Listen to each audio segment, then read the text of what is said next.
rwari urugendo rutoroshye, rwari urugendo rwari rujemo igisubizo cy'Imana kandi koko ni nako kuri, ariko hanazamo n'intambara ikomeye ya Satani. Ariko icyo nirata si uko Satani yarwanyije, ahubwo ndirata ko iri sezerano ndifite nibana igihe kinini, Imana imbwira ko izampereza umwana w'umuhungu kandi mpa n'amazina. Yego. Ariko nkimara kwakira nkimara gusama byabaye bibi kurutaho, Satani arandwanya mu buryo bukomeye. Satani andwanya yivuye inyuma. Bakunzi bacu rero, muri kubibona kuri kamera yacu, twasuye umubyeyi wibarutse. Muri kubibona rero, umubyeyi mwiza ndetse uteruye ukikiye umwana. Umwana we arasinziriye, sinzi nimba muri bubone, ariko musenge Imana aze gukanguka kugira ngo tuze kumubereka. Nadakanguka ntabwo turi bumukangure, ubwo ngubwo muzaza kumusura mumwirebere. Tuguhaye ikaze mubyeyi. Murakoze cyane. Kandi twaguhaye impundu kera n'uyu munsi, kandi impundu urazikwiriye, kuko uri umuntu Imana yanyujijemo ikiremwa cyayo kugira ngo kigere hano ku isi. Urumva umeze ute? Numva nishimye cyane. Imana iguha umugisha. Hari abantu wenda batakuzi, batazi amazina yawe, ushobora kubabwira amazina yawe hanyuma tukaza kuganira. Ku bantu batanzi amazina yanjye ni Mukakamari Aloysia, nanasuhuza cyane abakunzi ba Irakora TV. Yego. Tutari duharukanye igihe cy'umwaka wose kishize tutabonana. Bakumbuye kandi ndabakunda. Imana ibahe umugisha. Ni ukuri natwe turagukunda, twe tumaze igihe kinini tutaganira, ariko turanezerewe kuba Imana yarakubashishije ikaguha imbaraga, ikaguha umwana muzima. Turanezerewe. Amen. None byari bimeze gute kugira ngo uyu munsi ube ukikiye umwana, urugendo rw'amezi 9 byagenze gute? Duhe ubuhamya bwawe, turumva tubukeneye. Byagenze gute? Ni uruhe rugamba warwanye? Ese kuva ku munsi wa mbere kugeza ku mezi 9 urwo rugendo warwitwaye muti? Kuva ku munsi wa mbere kugeza ku mezi 9 rwari urugendo rutoroshye, rwari urugendo rwari rujemo igisubizo cy'Imana kandi koko ni nako kuri, ariko hanazamo n'intambara ikomeye ya Satani. Ariko icyo nirata si uko Satani yarwanyije, ahubwo ndirata ko Yesu yamutsinze. Amen. Rero ndashima Imana kano kanya bikomeye ku bantu banyumva n'abantega amatwi, abanzi n'abatanzi, ko mu gihe kinini gishize batambona, ko burya igihe batambonaga ntabwo byari byoroshye, ariko ndashima Imana yabanye nanjye. Yego. Nkimara gusama narishimye nk'abandi babyeyi bose, kandi kuko ryari isezerano yamaranye igihe kinini. Nanahumuriza umuntu wese wavuganye n'Imana ko nta jambo Imana ivuga ngo rihere. Yego. Habe na rimwe.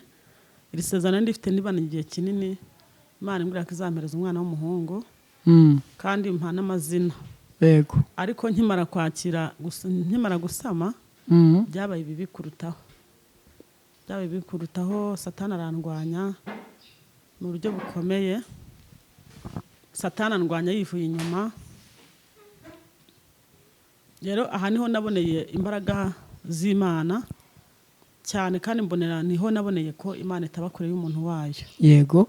Rero muri cya gihe cyose mutambonye ntabwo byari byoroshye. Narwaye igihe cy'amezi 9, ntava mu nzu, ndasohoka, nta kintu na kimwe mbasha gukora.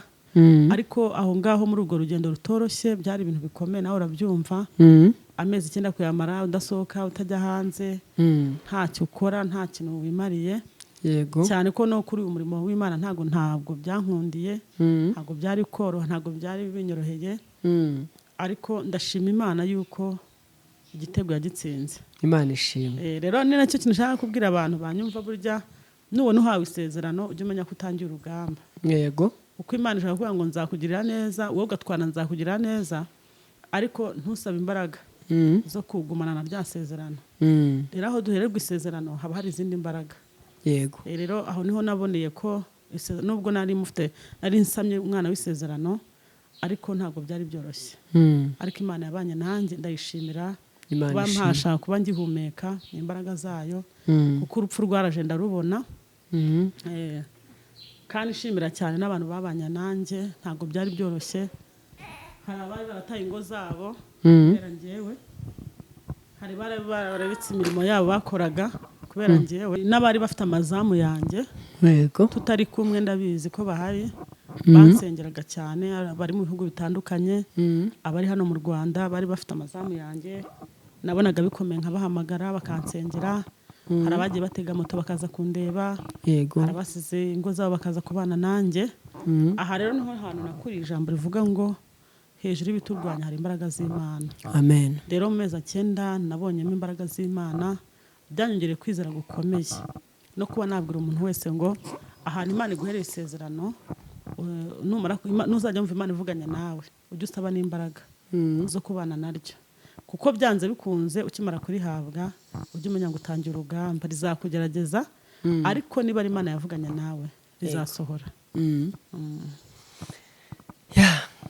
Imana yarahabaye kandi Imana yarigaragaje mu gihe cy'umwaka wose utajya mu ivugabutumwa utajya kuri tere uri kurwana urugamba ni iki kintu wari ufitiye amatsiko uvuga ati Imana nindamuka nduhutse amahoro nkagira umwana muzima iki kintu ndumva nshaka kuzagikora noneho nkizemo imbaraga ikintu nari mfitiye amatsiko kandi ishuri na kintu nakuyemo gikomeye ikintu cya mbere nashimye Imana nuko nabyambayeho mbizi kuko urugamba njya kurutangira ndabyuka twari mu maseshe y'imisi 7 turimo dusengera umurimo w'Imana nabo twari kumwe Imana irambwira ngo ugiye kwinjira mu rugamba ariko nzabana nawe. Yego. Cyo ni kimwe nari mfite amatsiko nubwo ibitero byari byinshi ariko nafite ibyiringiro ntabwo abantu waraza bakabona urupfu ariko ngiye nkabona ejo hanjye kuko Imana yavuganaga nanjye ariko umurujyi Imana yavuganagamo nanjye ntabwo ari kwiyumvisha ko ibyo Imana ivuga ko izabyara neza ntabwo ari kubyemera kuko byari ibintu bikomeye. Ikindi kintu nakuyemo muri urwo rugamba narwanye nakuyemo kwizera yego gukomeye kuruta uko nari mfite. Ikindi nakuyemo ikintu cyo kuvuga ngo burya Imana iba hafi y'umuntu wese waba woroheje waba ukomeye waba uciye bugufi uko waba uri kose uri imbere y'Imana Imana iri hafi y'umuntu wese kuko niba kano kanya nakuyemo ikintu kivuga ngo nimba kano kanya Imana igutije imbaraga ukaba uri kubasha gusenga ukabyuka bikemera ukabona ubasha kubumbura umunwa bikemera ugerageza ubikorane umwete kuko hari igihe kizagera byange nubyuka byange nushaka gusenga ntibyemere nurambura ukuboko byange nuwegura umutwe byange. Rero mu gihe Imana iguhaye imbaraga ufite ubushobozi n'uburyo byo gukoresha igihe cyawe. Ikindi kintu nakuyemo imbaraga zo gusengera abarwayi yego kuko nanjye nabonye abantu benshi cyane bansengera igihe kiragira abantu bararuha tubona ko birangiye ndetse no kubarushya igihe kiragira noneho nsigara ninjye n'umugabo. Yego. Rero kandi Imana iramukoresha aba hafi yanjye nakuyemo ikintu cyo kuvuga ngo nawe burya nta muntu n'umwe Imana itakoresha. Yego. Ntukisuzugure ntukizipinge ntukigaye burya umuntu wese Imana yamukoresha. Amen. Imana iguha umugisha twari twagusuye rero kugira ngo tumenye uko umeze tumenye amakuru yawe turebe n'icyo kibondo mwibarutse kandi twanezerewe turabona umeze neza urasa neza urabyibushye ntago umuntu yamenya ko wigeze urwana urwo rugamba ariko Imana yawe yarahabaye. Ni ubuhe butumwa wagenera ababyeyi muri iyi minsi ntabwo biba byoroshye hari abagira gutyo ugasanga agize urwo rugamba akabatereka reka sinabishobora bagakuramo inda abandi ugasanga nyine barihebye. Ni ubuhe butumwa wabagenera ababyeyi bari mu bihe nk'ibi? Mbona nasanze ari igihe tugera mu bintu bikomeye tugashaka gufasha Imana. Wabona urugamba rurakurenze ugashaka gufasha Imana ukicira inzira ariko nasanze Imana burya nta muntu wayifasha. Ushobora kuyifasha ukiteranya n'Imana kandi cyagiye ushaka kuyifashiriza muri ko gukora ko Imana guhari ikintu nabwira ababyeyi batwite cya mbere nubona usamye jya ufata ibihe byo gusenga ujya imbere y'Imana cyane. Ikindi kintu nabwira ababyeyi batwite cyane mbakomereza cyane, hari igihe batwara ushaka gusanga umudamu arasamye amara gusama ibitero bikaba byinshi, namubwira ngo ntarebe ntakaranire kwicira inzira gwenda ngo ndajya mu bapfumu ngo kubaranzize ndajya kwizinguza, ahubwo ajya afata ibyo gusenga kuko nasanze Yesu ibintu byose arabishoboye kandi ni intwari ku rugamba. Yego. Imana ishimwe, Imana yakugiriye neza kandi natwe turanezerewe ku bwawe. Tuzagaruka tuzagaruka n'umutware noneho ahari, ubungubu twabatunguye, tuzagaruka n'umutware ahari, hanyuma twongere tuganire twishimane n'umuryango wanyu. Murakoze cyane, Imana ibahe umugisha. Yego. Bantu rero bacu mudukurikirana umunsi ku wundi, mwari mufite amatsiko muvuga ati umubyeyi wacu yagiye hehe ko tutamuheruka. Rero murabona ko yongeye yagarutse kandi mu minsi amaze murabona ko umusaruro warabonetse. Ntago byari byoroshye ariko Imana yari igaragaje, ibyari bikomeye Imana yarabyoroheje. Imana ibahe umugisha. Rero mukomeze mudukurikirane, mu minsi iri imbere tuzagaruka muri uyu muryango twongere tuganire n'umutware ahari. Murabona ko dusanze noneho umwana asinziriye, ntago birangiye mutamubonye, birangiye mutabonye uburanga bwiwe. Ni umwana mwiza, ngewe namubonye nubwo nanjye ntamubonye ari maso asinziriye, ariko ubutaha tuzagaruka, ndetse si kera tuzagaruka vuba, hanyuma n'uyu mwana tuzamubereka.